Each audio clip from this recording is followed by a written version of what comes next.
오늘 말씀은 에베소서 6장 18절부터 20절까지 말씀입니다. 신약성경 317쪽입니다. 에베소서 6장 18절부터 20절까지 찾으셨으면 같이 한번 읽도록 하겠습니다. 모든 기도와 간구를 하되 항상 성령 안에서 기도하고 이를 위하여 깨어 구하기를 항상 힘쓰며 여러 성도를 위하여 구하라. 또 나를 위하여 구할 것은 내게 말씀을 주사 나로 입을 열어 복음의 비밀을 담대히 알리게 하옵소서 할 것이니 이 일을 위하여 내가 쇠사슬의 메인 사신이 된 것은 나로 이 일에 당연히 할 말을 담대히 하게 하려 하심이라. 주에는 바울의 기도를 통해서 교제의 기도, 바울이 사역 가운데 하나님과 교제했을 때 어떤 일이 일어나는가. 첫 번째로는 알지 못하는 자신이 계획했던 게 다 무너져 버리고 예루살렘에서 제자들을 만나려고 했던 게 다 무산되어 버리고 도대체 이제부터는 무슨 다시 돌아가야 안디옥으로 돌아가야 하는지, 예루살렘에 남아 있어야 하는지, 무슨 일을 해야 하는지, 어떻게 해야 하는지, 어디로 가야 하는지를 모를 때 성전에 들어가 기도했습니다. 그때 하나님께서 음성을 들려주시고 무엇을 해야 하는지, 어떻게 해야 하는지를 분명하게 알려주셨던 그 교제의 기도에 관해서 우리가 함께 묵상했고, 두 번째는 사람들은 다 예루살렘으로 가는 것이 위험한 일이다, 가면 잡힌다, 그러니까 가지 말라고 수많은 사람들이 말리고, 바울 자신도 가면 잡히게 되고 이제 내 전도 선교 사역은 끝난다, 더 이상은 선교 사역을 할 수 없다고 여겨지는 그래서 모든 사람이 막는 어려움 당하는 것을 막는 그때 우리에게 어떻게 그 일을 어떻게 해야 하는지를 바울은 기도 가운데 분별력과 결단력을 얻고 행했다라고 하는 것입니다. 기도는 단순히 우리의 고백을 하나님께 올려드리는 것에서 넘어서서 기도는 우리에게 하나님과의 교제를 통해서 마땅히 해야 할 일들을 알려주시고 어떻게 해야 하는지를 분명하게 보여주신다라고 하는 것입니다. 또 기도는 우리에게 분별력과 결단력을 갖게 하셔서 모두가 아니라고 해도 하나님이 원하시는, 하나님 기뻐하시는 그런 길로 우리가 갈 수 있게 해준다라고 하는 것입니다.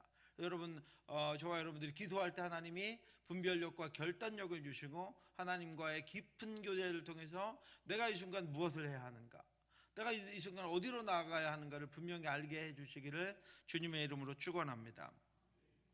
그리고 지난주에는 기도를 통한 하나님과의 교제, 그런 교제의 기도에 대해서 우리가 함께 묵상했습니다. 오늘 우리의 삶을 생각해 보면 우리가 예측할 수 있는 미래는 단 한순간도 없습니다. 많은 일들이 우리가 예측하지 못하는 방향에서 우리에게 달려와서 우리가 예측하지 못하는 시간에 우리에게 닥칩니다. 하나님이 욥에게 물으신 질문들처럼 우리는 우리 앞에 벌어질 일들에 대해서 아무것도 예상하지 못합니다. 사망의 문이 내게 나타났느냐, 사망의 그늘진 문을 내가 보았느냐, 땅의 너비를 내가 측량할 수 있느냐, 내가 그 모든 것들을 다 알거든 말할지니라.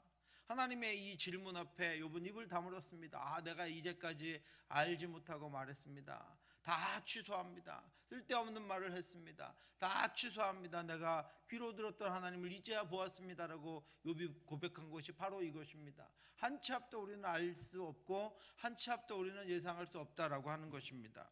우리는 죽음이 언제 나를 닥칠지 우리는 전혀 알지 못합니다.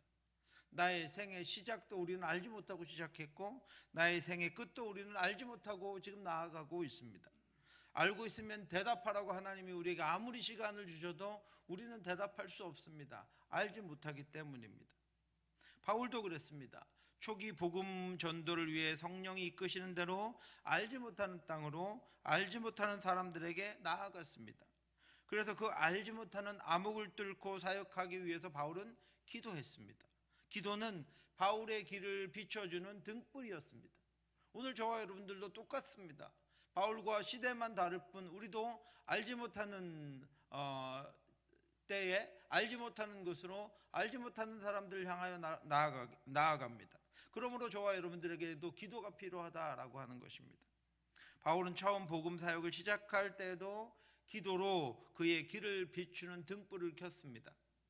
주님은 바울이 기도하고 있다고 말씀해 주셨습니다. 주께서 이르시되 일어나 직가라 하는 거리로 가서 유다의 집에서 5 사람 사울이라는 사람을 찾으라, 그가 기도하는 중이니라. 주께서 여러분들을 찾으실 때, 새로운 사명으로 부르실 때 여러분들이 기도하고 있을 수 있기를 주님의 이름으로 축원합니다. 우리가 중요한 일을 앞에 놓고, 혼란스러운 일을 앞에 놓고 그것들을 해결할 문제를 찾아다니느라고 주님이 성령이 우리를 길거리에서 사람들을 만나는 무리들 가운데서 찾는 것이 아니라 우리를 기도 중에 발견하시고 우리에게 말씀하실 수 있기를 바랍니다.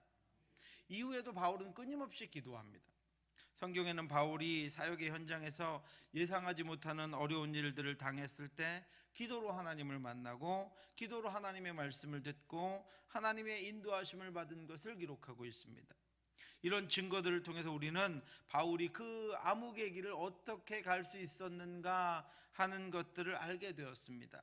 바울은 기도로 하나님과 교제합니다. 기도로 하나님을 만났습니다. 깊은 기도의 대화를 통해 하나님의 마음을 알았고 하나님의 지시하심을 받아 움직였습니다. 그것이 보이지 않는 하나님께 시선을 집중할 수 있는 방법입니다.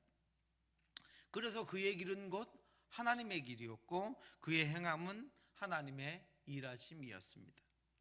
우리는 기도 가운데 하나님의 음성을 듣기 원합니다. 살아계신 하나님의 말씀이 성령을 통해 깨달아지고 기억나고 적용되어서 우리의 어두운 길을 비추며 우리의 마음에 하나님의 마음을 깨닫게 하시기를 원합니다. 바울은 사도행전 9장에서 예수 그리스도를 만나 회심한 후에 이방인들을 위한 사도로 세워지고 3년 후에 예루살렘을 방문했습니다. 사울이 예루살렘에 가서 제자들과 사귀고자 하나, 이건 사울의 뜻이었습니다. 사울의 계획이었습니다. 다 두려워하여 그가 제자됨을 믿지 아니하니.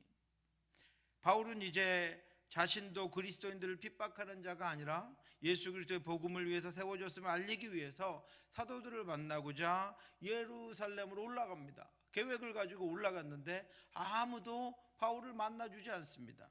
이전에 사울처럼 생각하고 변화된 바울을 아무도 만나주지 않는 것입니다. 모든 계획이 다 떨어졌습니다. 어떻게 해야 할지를 알지 못하는 시기가 되었습니다. 그러자 바울은 성전에 들어가서 기도했습니다. 무엇을 해야 하는지, 어떻게 해야 하는지, 어디로 가야 하는지 아무것도 알 수 없었기 때문입니다. 후에 내가 예루살렘으로 돌아와서 성전에서 기도할 때 바울이 성전에서 기도하는 중에 환상이 보입니다. 주께서 그에게 나타나셔서 그가 가야 할 길을 알려주십니다. 봄에 주께서 내게 말씀하시되 속히 예루살렘에서 나가라. 그들은 내가 내게 대하여 증언하는 말을 듣지 아니하리라 하시거늘. 주께서는 바울에게 속히 예루살렘에서 나가라고 말씀하셨습니다. 아직 그곳에 있는 이들은 복음을 듣지 않을 것이기 때문이었습니다. 회심한 직후에 바울은 유대인들에게도 그리스도인들에게도 적이었습니다. 공공의 적이었습니다. 유대인들에게는 변절자였고 그리스도인들에게는 스데반을 죽이고 그리스도인들을 핍박한 자였기 때문입니다. 그러므로 그들이 모두 존재하는 예루살렘은 바울에게 위협적인 곳이었지만 바울은 알지 못했습니다. 주님은 바울을 적대자의 손에서 건져내기를 원하셨습니다. 그래서 그가 기도하고 있을 때 주의 뜻을 그에게 전해주십니다. 그의 안전을 지켜주시기 위한 것이었습니다. 주님은 성도들의 모든 안전과 사역의 길을 책임지시고 인도하십니다. 그러나 바울은 예루살렘에 머물고 싶었습니다. 그것 때문에 예루살렘까지 왔습니다. 제자들을 만나야 했기 때문입니다. 그리고 바울은 아직 유대인들이 자신을 해치지 않을 것이라고 생각했습니다. 그래서 주님께 기도 중에 다시 자신의 생각을 말합니다. 내가 말하기를 주님, 내가 주를 믿는 사람들을 가두고 또 각 회당에서 때리고 또 주의 증인 스데반의 피를 흘릴 때 내가 곁에 서서 찬송하고 그 죽이는 사람들의 옷을 지킨 줄 그들도 아나이다. 그들이 아직 제가 유대인들의 편인지 알고 있습니다. 그러니까 그들에게 해를 받을 일은 없을 것입니다. 저는 안전합니다. 이렇게 말하고 있는 것입니다. 바울은 아직도 자신이 안전하다고 말합니다. 그러자 주님은 다시 한번 떠나라고 하시며 바울에게 새로운 사명을 알려주셨습니다. 나더러 또 이르시되 떠나가라. 내가 너를 멀리 이방인에게로 보내리라 하셨느니라. 여러분, 그런데 실제로는 어땠습니까? 실제로는 바울의 생각과는 달랐습니다. 바울의 생각과는 달리 유대인들은 바울에 대한 배신감 때문에 바울을 죽이려고 결심했습니다. 사도행전 9장에는 바울을 죽이려는 이들의 활동을 자세하게 기록하고 있습니다. 여러 날이 지남에 유대인들이 사울 죽이기를 공모하더니, 그들은 모여서 사울을 죽이기를 공모하고 있었습니다. 그런데 바울은 그것을 알지 못하고 있어서 거기 계속 머물려고 했다라고 하는 것입니다. 또 그들이 그를 죽이려고 밤낮으로 성문까지 기근을 공모하고 나와서 이제 성문을 지킵니다. 그리로 바울이 나오면 잡아서 죽이려고 했기 때문입니다. 그런데 바울은 그것을 알지 못했습니다. 또 그 사람들이 죽이려고 힘쓰거늘 이제는 죽이려고 작정합니다. 어떻게든 잡아도 죽이지 않으면 나중에 우리에게 해가 될 것이다 라고 생각하며 바울을 죽이려고 그들이 작정하고 있었는데도 바울은 알지 못하고 거기 계속 머물려고 제자들을 만나고 돌아가려고 했습니다. 바울은 그런데 기도 중에 주님의 말씀을 깨닫고 예루살렘을 떠납니다. 이처럼 바울의 기도는 바울의 안전을 지켜주는 주님의 말씀을 듣게 하고 바울의 사역의 방향을 분명히 해주는 주님의 말씀을 듣게 합니다. 바울은 성전에서 기도함으로 주님의 음성을 듣고 위험에서 벗어날 수 있었으며, 기도함으로 주님의 음성을 듣고 유대인들에 대한 미련을 버리고 이방인들에게도 나아갈 수 있었습니다.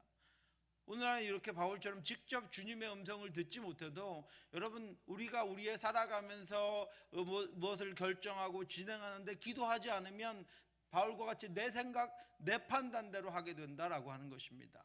그런데 기도하면 하나님이 기이한 길로 우리를 인도해 주십니다. 하나님이 계획하신 안전한 길로 우리를 인도해 주십니다. 하나님의 사역의 길로 우리를 인도해 주신다라고 하는 것입니다. 그런데 여러분, 기도하지 않고 어떻게 가겠습니까? 바울은 기도로 주님과 교제하며 그의 말씀을 듣고 자신의 생각과 뜻을 수정하고 말씀을 따라 행함으로 하나님이 맡겨주신 이 어둠과 같은 암흑과 같은 시기에 암흑과 같은 알지 못하는 그 길로 나아가는 그 사명을 모두 완수했습니다. 우리도 기도를 통해 주님과 교제함으로 늘 주님이 원하시고 주님이 기뻐하시고 주님이 우리를 세우신 뜻대로 그 길을 갈 수 있기를 주님의 이름으로 축원합니다. 이 수련회 기간 동안 우리 중고등부 학생들, 청년들 정말로 앞이 보이지 않잖아요. 어디로 하나님이 보내실지 앞이 보이지 않습니다. 우리보다도 더 깜깜한 이 시기에 기도함으로 이 수련회를 통해서 하나님이 그 앞길을 밝히 보여주시고 그 길로 하나님께서 이끌고 손을 이끌고 나아가는 그런 은혜를 경험할 수 있기를, 그런 기이한 하나님의 은혜의 역사, 하나님의 음성을 들을 수 있기를 주님의 이름으로 축원합니다. 기도함으로 내 잘못된 생각들이 수정되고 내 치우친 생각들이 세워지고 내 안전이 하나님의 손에 놓이고 내 사역이 하나님의 뜻에 합당하게 놓여지는 그런 저와 여러분들 되시기를 주님의 이름으로 축원합니다. 또 한 가지는 바울이 로마 총독들과 이제 로마라는 세계의 중심에서 복음을 전하기 위해 나아가는 과정 가운데 중간중간에 바울이 전혀 다른 길로 갈 수 있었던 그런 많은 혼란스러운 일들이 있었습니다. 저와 여러분들의 인생의 길도 마찬가지입니다. 어떤 일들은 금방 갈 수 있었는데, 단번에 갈 수 있었는데 굉장히 많은 시간, 오랜 길을 돌아서 그렇게 도달한 것도 있을 것입니다. 때로는 놓친 것들도 있을 것입니다. 그런 수많은 일들이 바울에게도 있었습니다. 바울은 성령을 통해서 자신이 예루살렘에 가서 결박당함으로, 잡히게 됨으로 복음이 증거되고 하나님의 나라가 확장될 것을 알았습니다. 자신이 잡히는 것은 끝난 것 같은데 그 일로 복음이 더 증거되고 하나님 나라가 확장될 것을 바울은 알았습니다. 그러나 바울을 제외한 다른 모든 제자들의 생각은 바울과 정반대였습니다. 바울이 만약에 잡히게 되면 선교 사역이 중단되는 것이고, 바울이 만약에 잡히게 되면 아직 연약한 수많은 선교지 교회에 큰 손실이 있는 것이고, 남겨진 지도자들에게도 큰 어려움이 있다는 것은 누가 봐도 생각할 수 있는 그런 문제였습니다. 그래서 많은 이들이 바울을 반대하고 말립니다. 많은 이들이 바울이 예루살렘으로 가는 길을 막습니다. 진심으로 그들이 막는 것입니다. 그들이 자신들의 유익을 위한 것이 아니라 바울을 위해서, 선교를 위해서, 하나님의 나라를 위해서, 복음을 위해서, 세워진 교회들을 위해서 진심으로 바울을 막고 있는 것입니다. 에베소 장로님들도 바울이 가는 길을 막습니다. 그러나 기도의 사람 바울은 20장에서 단호하게 그의 길을 가겠다고 선언합니다. 보라, 이제 나는 성령에 매어 예루살렘으로 가는데 거기서 무슨 일을 당할는지 알지 못하노라. 오직 성령이 각성에서 내게 증언하여 결박과 환난이 나를 기다린다 하시나. 여기까지 똑같았습니다. 그런데 이제 그 알지 못하는 길, 성령의 뜻을 따라서 기도하던 바울은 분명한 확신을 갖고 있었습니다. 내가 달려갈 길과 주 예수께 받은 사명, 그 하나님의 은혜의 복음을 증언하는 일을 마치려 하면은 나의 생명조차 조금도 귀한 것으로 여기지 아니하노라. 그렇게 겨우 뿌리치고 두로라는 곳에 도착해서 거기서 제자들을 시간을 내서 잠깐 만났는데, 이번에는 그들이 바울이 예루살렘으로 가는 것을 막습니다.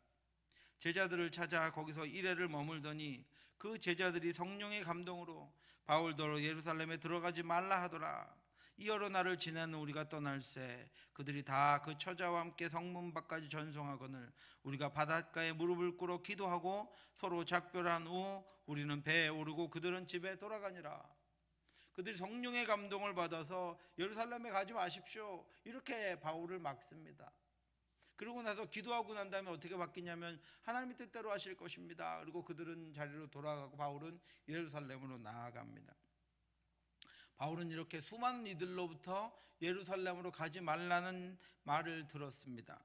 심지어는 성령의 감동을 받은 이들로부터, 이후에는 여러분 아가보라고 하는 선지자로부터 동일한 말을 듣습니다. 그러나 바울은 그들을 물리칩니다.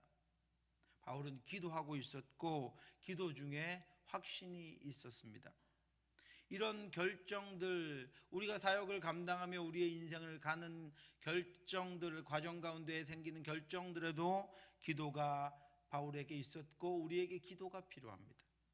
바닷가에서 이들은 무릎을 꿇고 기도합니다. 바울은 자신이 더 편안하고 고난을 당하지 않고 결박당하지 않는 일을 많은 이들이 성령의 감동이라고 하나님의 뜻이라고 권함에도 불구하고 기도함으로 흔들리지 않고 고난의 길을, 사명의 길을, 하나님의 길을 갑니다. 기도 때문입니다. 기도가 그를 흔들리지 않게 했습니다. 사랑하는 성도 여러분, 이처럼 기도는 하나님과의 참된 교제를 통해서 우리에게 분별력과 결단력을 줍니다. 흔들리지 않게 합니다. 사역의 마지막에서도 자신의 유익과 안전에 머물지 않게 합니다. 여러분, 주위의 수많은 이들을 한번 보시기 바랍니다. 그토록 능력 있게 사역을 감당했던 목회자들이, 그토록 능력 있게 사역을 헌신하며 감당했던 수많은 사역자들이 또는 병신도들이 사역을 감당하다가 마지막에 다른 자신의 안전 때문에 또 분별력과 판단력이 흐려져서 얼마나 그 사역의 자리에서 떨어져서 하나님의 온전한 사역을 끝까지 감당하지 못하는 일이 얼마나 많이 있습니까? 오히려 주의 이름을 흠을 남기는 그런 일들을 하는 일들이 얼마나 많이 있습니다. 그러므로 여러분, 저나 여러분이나 끝까지 마지막까지 하나님의 길을 가고 하나님이 원하시는 길을 가며 판단력과 결단력을 가지고 하나님만이 기뻐하시는 그 길을 가기 위해서는 기도하지 않으면 여러분 길을 잃습니다. 기도하지 않으면 여러분 우리는 흔들리게 되어 있습니다. 그러므로 끝까지 우리는 기도해야 한다라고 하는 것입니다. 저도 마찬가지입니다, 여러분. 그래서 여러분 서로에게 기도해 주시기 바라고, 여러분 저를 위해서 기도해 주시기 바랍니다. 바울도 이랬는데요. 하물며 우리라고 어떻겠습니까, 여러분? 여러분 잘 사역을 감당하다가 끝에는 하나님의 이름, 우리를 세워주신 그 이름에 먹칠을 하고 그 자리에서 물러나야 하겠습니까? 끝까지 바울과 같이 모두가 말리지만 모두가 아니라고 함에도 불구하고 자신이 기도하고 있던 것, 자신이 기도 중에 받은 하나님의 말씀은 분명히 결박당함으로 더 큰 하나님의 나라, 더 큰 복음의 증거를 이룰 것이라고 하는 확신과 결단력을 가지고 그는 흔들리지 않았습니다. 끝까지 하나님의 나라에 그의 이름을 올릴 수 있었고 끝까지 복음 사역을 로마의 중심부에 감당하며 증거할 수 있었다라고 하는 것입니다. 이것이 기도의 능력입니다. 끝까지 변함없이 기도를 통해서 주님께로만 우리가 전진할 수 있도록 합니다.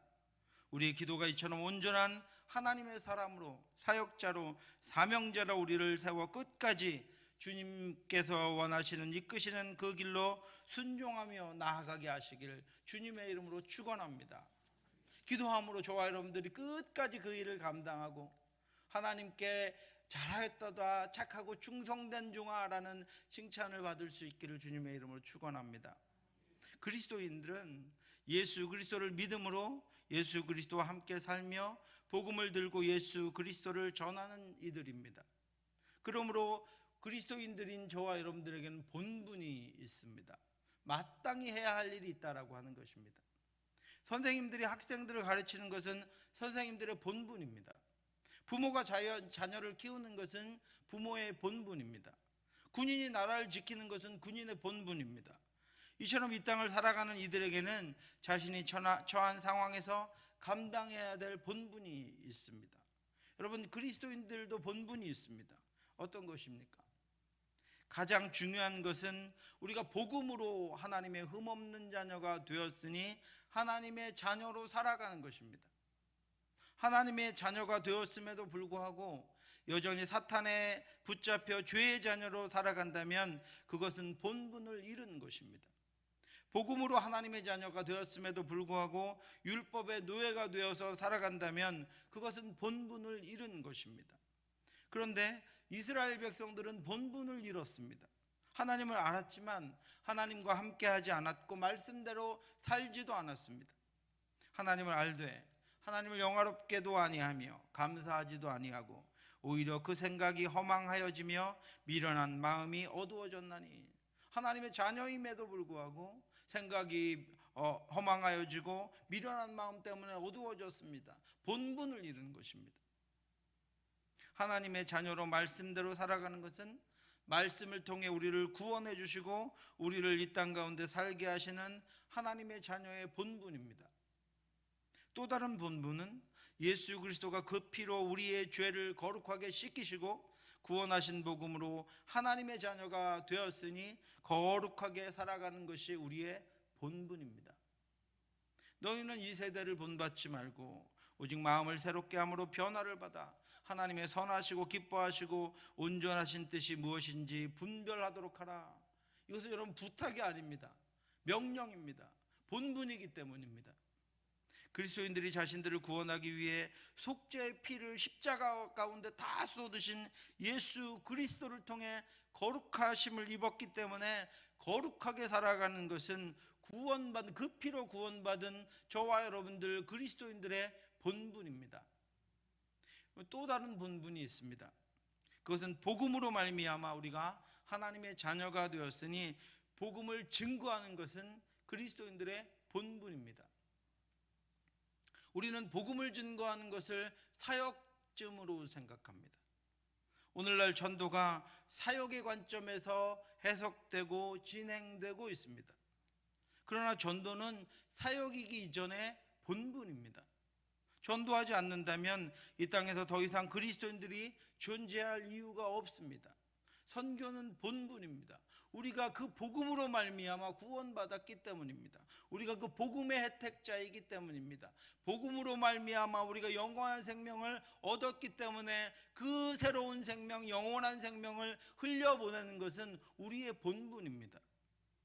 복음을 듣고 믿음으로 하나님의 자녀가 된 것이 자신을 살게 한 유일한 길이라고 믿는다면 그것을 전하여 또 다른 생명을 낳는 것은 지극히 당연한 일이며 능히 감당해야 할 본분입니다. 그래서 예수님은 전도를 명령하셨고 우리는 이 말씀을 우리에게 위임하여 명령하신 대위임명이라고 부르는 것입니다. 그러므로 너희는 가서 모든 민족을 제자로 삼아 아버지와 아들과 성령의 이름으로 세례를 베풀고 내가 너희에게 분부한 모든 것을 가르쳐 지키게 하라. 그렇게 행할 때 볼지어다 내가 세상 끝날까지 너희와 항상 함께 있으리라 하시니라. 그렇게 행할 때 함께 있겠다고 하시고 그렇게 행하게 하시기 위해서 함께 있겠다고 하시는 것입니다. 그러므로 전도는 그리스도인들의 본분입니다. 그리스도인들은 전도를 통해서 새 생명을 낳으시기 위해 죽으신 예수 그리스도의 대속의 십자가의 죽음을 이해하는 것이고 하나님 나라의 백성을 모으시기 위해서 독생자를 내어주신 하나님의 사랑을 이해하는 것이고 자신을 죄와 죽음에서 새 생명으로 옮겨서 하나님의 자녀가 되게 하신 것이 복음이었다고 하는 것을 증명하게 되는 것입니다. 그런데 여러분, 전도가 우리의 그리스도인들의 본분이라고 해서 우리가 자연스럽고 쉽게 할 수 있는 것이 아닙니다. 그렇죠? 부부가 결혼하면 자녀를 낳는 것이 너무나도 자연스러운 것이지만 그것은 결코 쉬운 것이 아닌 것과 같습니다. 낳은 자녀들을 잘 키우는 것이 당연한 본분이지만 그것은 너무나도 힘들고 어려운 일인 것과 같습니다. 생명을 낳고 자라게 한다는 것은 또 다른 생명의 희생이 있어야 하고 그만한 내어줌과 죽음이 있어야 하기 때문입니다. 예수님도 우리를 위해서 그렇게 하셨습니다. 결코 쉽게 우리를 구원하신 것 아닙니다. 하늘을 비우시고 그 보좌를, 영광의 보좌를 비우시고 육신을 입고 이 땅에 오셔서 우리와 같이 사시다가 십자가를 지고 그 십자가에서 물과 피를 다 쏟으시고 난 다음에 구원하신 것이 예수 그리스도의 구원이며 복음입니다. 그래서 바울은 무엇을 했겠습니까? 그 무엇보다도 이 자신의 본분, 복음 전도의 본분을 지키기 위해서, 행하기 위해서 기도하며 이를 위해서 기도를 부탁했습니다.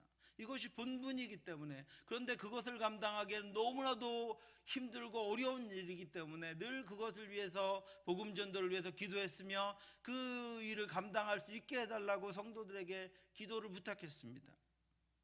우리 오늘 본문 다시 한번 18절부터 20절 같이 한번 읽겠습니다.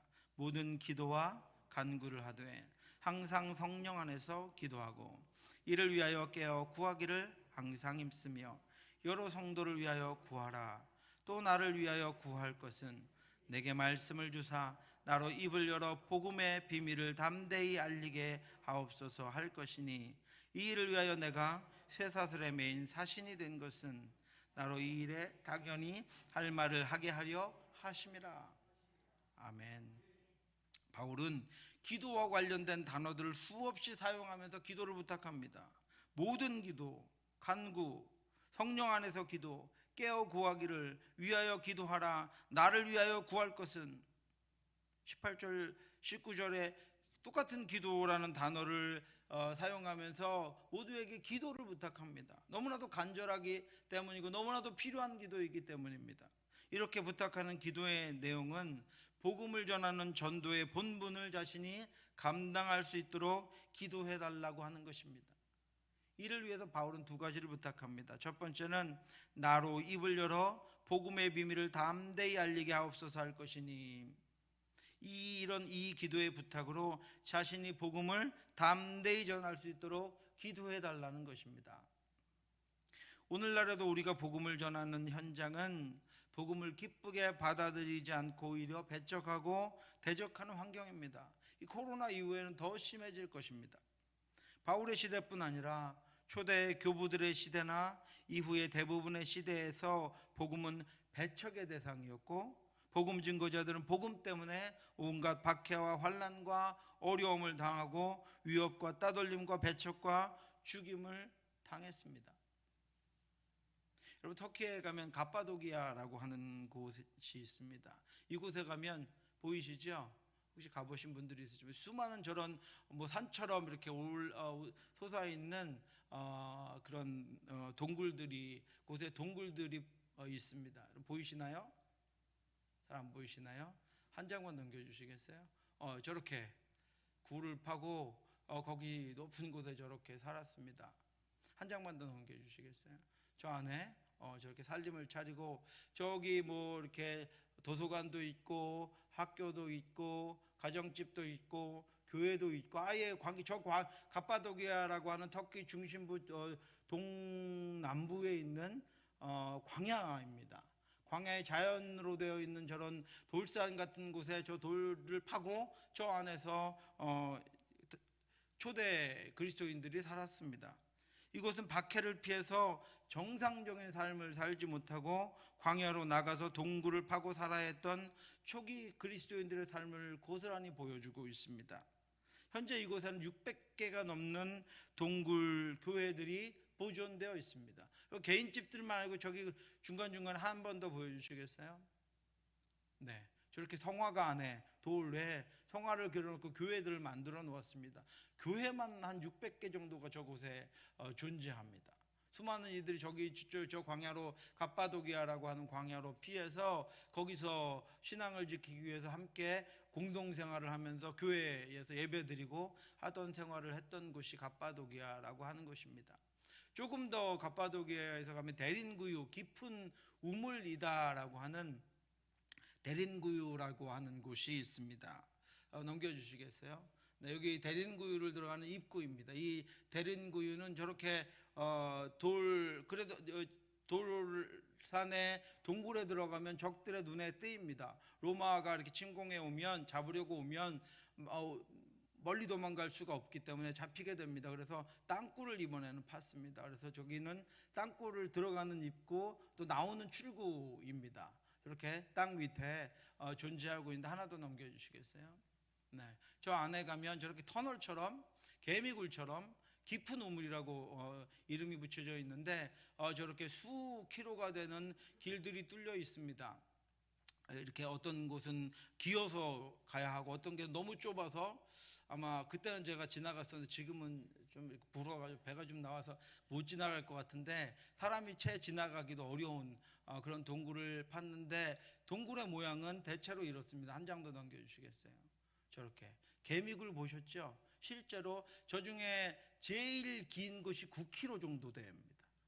들어갔다 나올 수 있겠습니까? 자신들만이 나올 수 있는 통로, 출구 이런 것들을 돌이나 또 화살표 이런 것들을 표시해 놓고, 때로는 그것들을 함정을 만들어 놔서 적들이 혹시 들어왔다가 빠져, 지금도 아직 다 파악하지 못했습니다. 그리고 저기서는 절대로 개인 행동을 하면 안 되는 것이, 잘못 파놓은 함정으로 빠져들어가면 찾을 수가 없습니다. 그래서 쭉 조심해서 따라갔다가 그 길로 올라와야 하는데, 저 안에서 수년간 저 위에 이렇게 살다가 로마 군인들이나 이렇게 잡으러 오면 밑으로 들어갔는데, 저 안에서 아기를 낳고 그 다음에 키우고 하는 일까지, 저기 말도 놓을 수 있는 그리고 자연 우물을 만들 수 있는 시설까지 다 돼 있어서, 저런 데린구유라고 하는 저 지하에서 수년간을 살았습니다.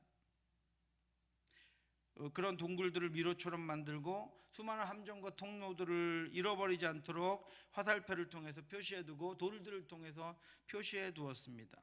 지금도 그 깊이를 다 알지 못하고, 수키로, 긴 것은 9km까지 그렇게 되어 있는 동굴 안에서 생활했습니다. 온갖 박해 가운데 살아간 것입니다. 그런데 이러한 그리스도인들의 삶은 환경만 바뀌었지 지금도 진행되고 있습니다.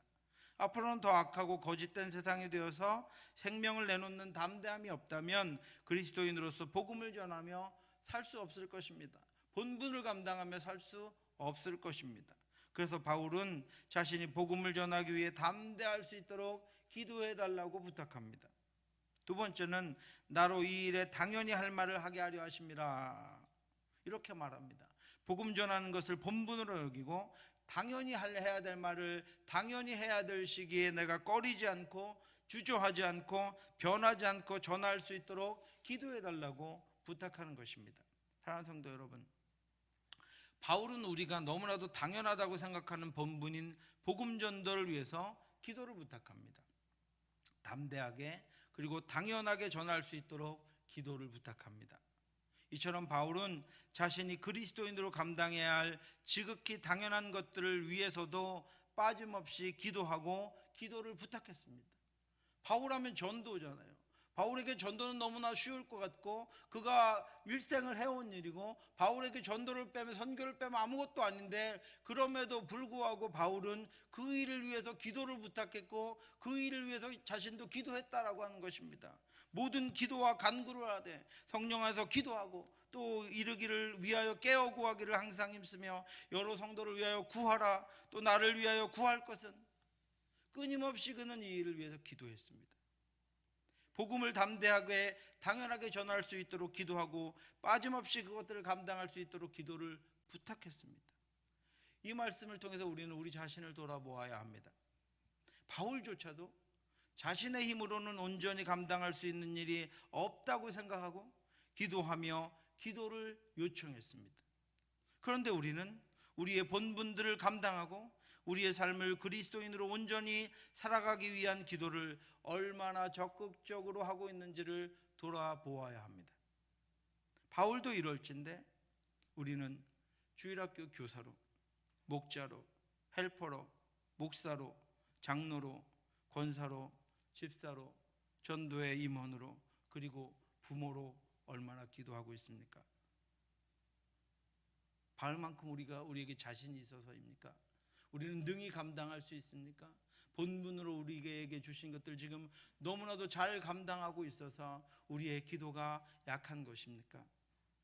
여러분, 하루의 삶을 위해서 얼마나 기도하십니까? 너무나도 당연하게 주어지는 24시간의 삶을 위해 얼마나 기도하십니까? 우리는 내게 주신 24시간, 그리고 한 해 한 해 지나가는 시간을 하나님과 하나님의 나라를 위해 온전하게 사용할 수 있도록 해달라고 기도해야 합니다. 여러분, 나라는 존재의 생각과 육체를 위해서 얼마나 기도하고 있습니까? 우리의 육신이 건강하지 않거나 건강한 육신이 불의를 위해 사용되는 것은 그리스도인들의 온전한 삶이 아닙니다. 그러므로 우리는 우리의 육신이 건강하여서 하나님의 나라를 위해 헌신할 수 있도록, 그리고 우리의 힘과 능력과 생각과 우리의 행하는 것들이 불의에 사용되지 않고 하나님의 나라를 위해 사용되는 너무나도 당연한 일들을 위해서 깨어 기도해야 합니다. 수십 년간 다니게 하신 직장에서 얼마나 복음을 증거하며 예수의 증인으로 살아가고 있습니까? 저와 여러분들을 보내신 터전에서 얼마나 복음을 증거하며